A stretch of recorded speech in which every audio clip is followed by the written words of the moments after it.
নমস্কাৰ মই ডক্টৰ স্বাতি কিৰণে আৰু আপোনালোকৰ পৰিচিত নাম স্বাতি পাৰ্থই আজি আপোনালোকৰ সন্মুখত উপস্থাপন কৰিব ওলাইছো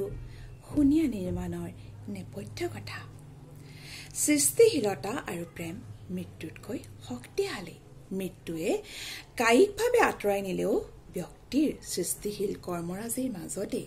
যুগে যুগে তেখেতক অনুভৱ কৰিব পাৰি সৃষ্টিশীলতাৰ দৰে অম্লান প্ৰেম এক শাশ্বত সৰগীয় অনুভৱ প্ৰেমৰ মহত্ব হৃদয়ত উপলব্ধি কৰিব পৰা জনৰ বাবে প্ৰেমেই ঈশ্বৰ প্ৰেমেই পোহৰ এনে এক অনুভৱ এনে এক উপলব্ধিৰে নিৰ্মাণ কৰা হৈছে সাংগীতিক ভিডিঅ' শুনিয়া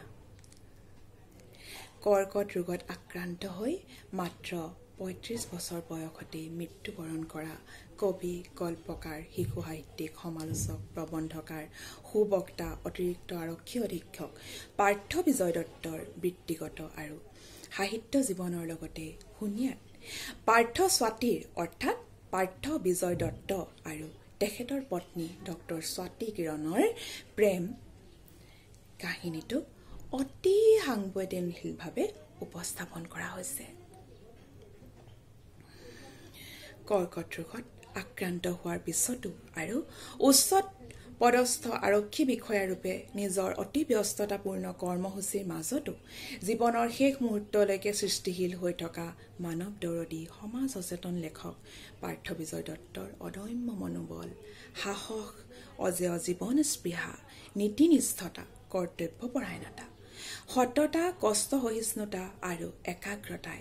যাতে যুগে যুগে সমাজক অনুপ্ৰাণিত কৰিব পাৰে সেই উদ্দেশ্যেৰে শুনিয়া নিৰ্মাণ কৰা হৈছে তদুপৰি জীৱনত ধুমুহাৰ সন্মুখীন হোৱা অনেক নাৰী পুৰুষক শুনিয়াত উপস্থাপিত পাৰ্থ স্বাতীৰ অমৰ প্ৰেম কাহিনীটোৱে জীৱনক যোগাত্মক দৃষ্টিৰে গ্ৰহণ কৰিবলৈ অনুপ্ৰাণিত কৰিব বুলি আশা কৰা হৈছে শুনিয়া নিৰ্মাণৰ অন্তৰালত থকা ব্যক্তিসকল হৈছে পৰম শ্ৰদ্ধাৰ লব্ধপ্ৰতিষ্ঠ সংগীত শিল্পী ৰূপম ভূঞা ডাঙৰীয়া গীতিকাৰ অধ্যাপক ডক্টৰ ৰণদীপ বৰা পৰিচালক লেংডন সন্দিকৈ ইত্যাদি আমি পাৰ্থ জীৱন ন্যাসে নিবেদন কৰা শুনিয়াক অসমৰ ৰাইজে আদৰি ল'ব বুলি আশা কৰিছোঁ ধন্যবাদ